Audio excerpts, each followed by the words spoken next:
Hello everyone, কেমন আছো তোমরা সবাই? তোমাদেরকে স্বাগত জানাই আমার নতুন একটি ভিডিওতে। তো দেখো, সকালটা আকাশ থেকেই শুরু করলাম। আকাশটা কত সুন্দর লাগছে। তো আমার কিন্তু এরকম প্রকৃতি খুব ভালো লাগে। তো তোমরা কে কে প্রকৃতি প্রেমিক আছো সেটা আমাকে জানিও। আমার গ্রাম খুব ভালো লাগে, গ্রামের সবুজ মাঠ, নদী আমার খুব ভালো লাগে। যদিও আমি শহরে থাকি, বাট গ্রামের প্রতি আমার একটা অদ্ভুত টান আছে। তো মাঝে মাঝে সময় পেলে বেরিয়ে যাই গ্রামে ঘুরতে।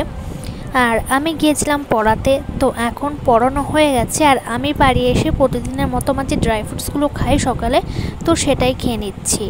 তো আমি ড্রাই ফ্রুটস বেশি কিন্তু খাই না, আমি বেশি খেতেও পারি না। তো যেটুকু খাই মানে খেতে হয়, সেই জন্য ওইটুকুই খাই। তো আমি ড্রাই ফ্রুটসটা খেয়ে নেব। খাওয়ার পরে আমি সকালের খাবার খেয়ে পড়তে বসে যাব, বেশি লেট করব না। তো আজকে আমি ভেবেছি প্রথমে ম্যাথটা দিয়ে শুরু করব। ম্যাথে আমার পাটিগণিতটা কমপ্লিট হয়ে গেছে, তো সেই জন্য আমি এখন ভাবছি যে বীজগণিত যেটা আছে তো সেটা আস্তে আস্তে শুরু করব। আর দেখো, আমি যেহেতু নিজে ম্যাথ করি, ইউটিউব থেকে ম্যাথ শিখি, প্র্যাকটিস করি, তো তারপরে আমার একটু সময় লাগে নিজে নিজে করতে। আমি তো নিজে কোথাও কোচিংও করি না ম্যাথের জন্যে, আর সেই জন্য নিজের একটু প্রবলেম হয়।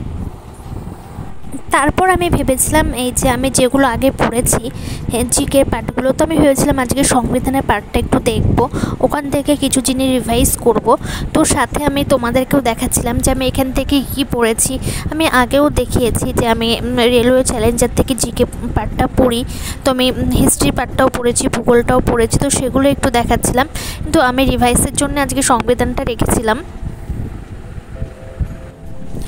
আর এখন যেহেতু আমাকে বিএডের জন্য প্র্যাকটিকাম লিখতে হচ্ছে, তো আমাকে ওই দিকটা তো সময় দিতে হচ্ছে, তো সেই জন্যে আমার এই দিকে খুব একটা বেশি পড়া হচ্ছে না। তবু আমি চেষ্টা করছি যে দুদিকে ম্যানেজ করে কি করে চলা যায়। এদিকেও চেষ্টা করি একটু পড়ার, আর ওদিকেও চেষ্টা করি। আর ম্যাথে আজকে আমি করেছিলাম বিভাজ্যতা। তো বিভাজ্যতাটাই বীজগণিতের যে পার্টটা সেটা আমি শুরু করলাম। তো আমি ফার্স্টে কী করি, আমি ইউটিউব থেকে ম্যাথ করে নিই। তো সেই ম্যাথগুলো শিখে নেওয়ার পরে সেগুলো আমি এবার নিজে প্র্যাকটিস করি। তো ওই যে আমি যে চ্যানেল থেকে ম্যাথ করি উনি খুব ভালো বোঝান, তো ওনারটা আমি একবার দেখলেই বুঝে যাই, আমার খুব একটা অসুবিধা হয় না। তো তোমরা কোথা থেকে ম্যাথ করো সেটা আমাকে জানাতে পারো। আর আমি কোথা থেকে ম্যাথ করি সেটা যদি তোমরা জানতে চাও তো তোমরা বলতে পারো, তো আমি তোমাদেরকে জানিয়ে দেবো আমি কোথা থেকে ম্যাথ করি। আর সত্যি বলতে উনি সত্যিই খুব ভালো ম্যাথ বোঝান, আমার তো খুব ভালো লাগে। আমি ইউটিউবে অনেক চ্যানেল দেখেছি, বাট ওনার মতো বোঝাতে আমি কাউকে দেখিনি। উনি সত্যিই খুব ভালো বোঝান। আমি আগে এক জায়গায় ম্যাথ করতাম, তো সেখানে আমার খুব প্রবলেম হতো বুঝতে, কিন্তু যখন থেকে আমি ওনার চ্যানেলটা খুঁজে পেয়েছি আমার সত্যি বলতে ম্যাথে আর কোনো প্রবলেম নেই। তো আজকের ভিডিওটা এখানেই শেষ করছি। তোমরা মন দিয়ে পড়াশোনা করো, কারণ নিজের উদ্দেশ্য নিজেকেই পূরণ করতে হবে। আজকের মতো টাটা।